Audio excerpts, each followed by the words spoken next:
These like Dunure, we call it like the Jewel of Ayrshire because of the harbour, etc. And it's well known in the castle. I think it's got great potential.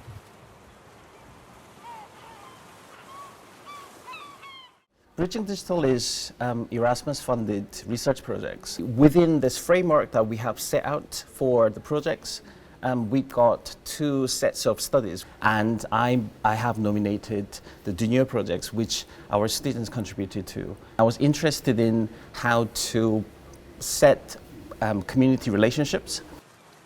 Then COVID happened and everything kind of just it stopped, and they were also at that time going to try and promote the heritage of the village and the fishing and things. So it's great that it started up again, and hopefully it can develop further.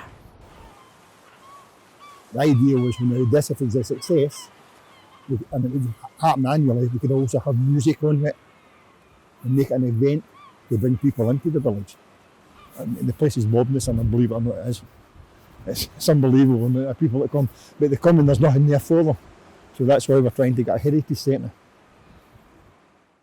One good thing that's come from the pandemic for us in the coffee shop, we've had a lot of people come here from Britain now that would maybe have been abroad.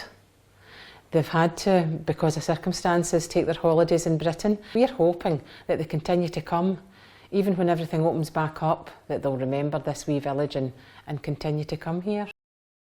The last stage of the projects, it was called the Stories and Histories of Dunure, and we wanted to utilise the projection mapping technology to tell local stories. We are approaching this project not as a social scientist or archivist. We are approaching it as an artist, and always thinking about the new media art, how the amalgamation between technology and social and cultural contexts, as well as artistic practice, can produce something quite original. So it was all based on their creative research and their creative strategies, to whether it's focusing on the format or the narratives, or perhaps incorporating with the site specificity that the Dunure Castle offered. My group wanted to keep it strictly to the history. We wanted it to keep it quite noticeable that if you knew, you know it's Dunure. You can tell it's Dunure from the people that's in it, because like my great-grandpa and his boats are in it, which are also the boats that my dad fished on when he started the fishing industry as well. If you look in the harbour, it's tiny little boats, it's not anything in comparison to what it used to be. My photos are looking at maybe over 50 boats in that harbour at one point, and there's not that now. I think there's a basic age bracket of like my grandparents here that don't know much about technology, and I know when I started to tell them what I was doing, they didn't have an understanding of it, I had to explain it. So I think they've learned about a very basic understanding of how it works when I have learned about the history. So there are lots of logistic challenges that we didn't foresee, but they were all part of the risk assessment to an extent, and that's why we managed quite well. But it was a tough process because that has not been done previously.